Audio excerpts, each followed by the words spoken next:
trabaho. Tropa. Mga steelman sa New Zealand. Itong site.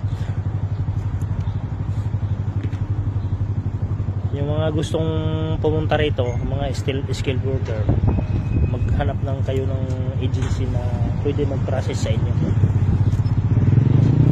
para makarating kayo rito.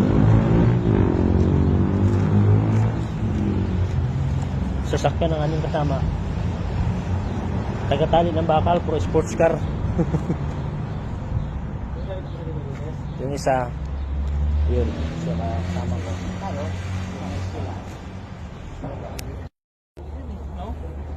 Hello guys, ito pala yung trabaho namin.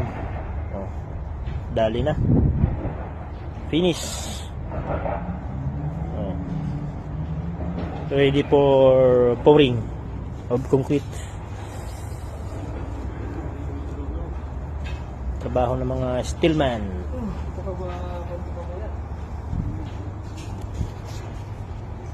Yan ang aking kasama.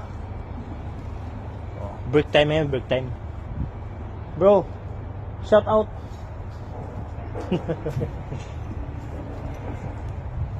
Sa mga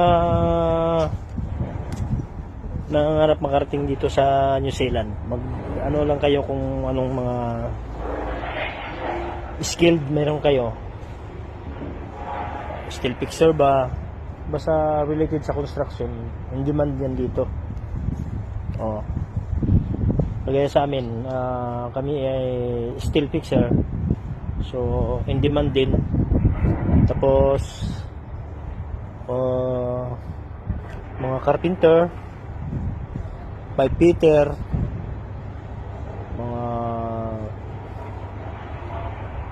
welder, yun ang mga talagang kailangan dito. So, pwede kayong mag-apply kung saan mayroong hiring na agency. Pero, inaano ko sa inyo yung METAC. Legit na, ano yun, na agency. Doon ako galing. Sila nagpalabas sa akin. Sa mga kababayan ko dyan sa, lalo na dyan sa Middle East, Japan, yun, pag may chance mag-apply kayo, pupunta rito. Baka sakaling kung ano yung na-experience namin dito, may experience nyo rin.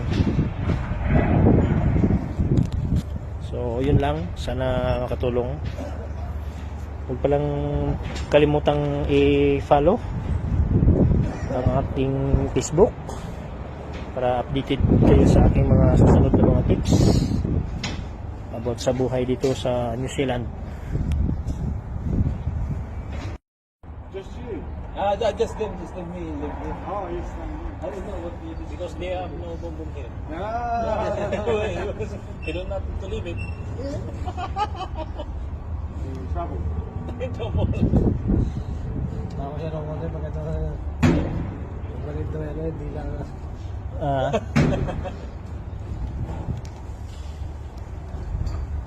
Nelson is good, right? Good Nelson. Yeah.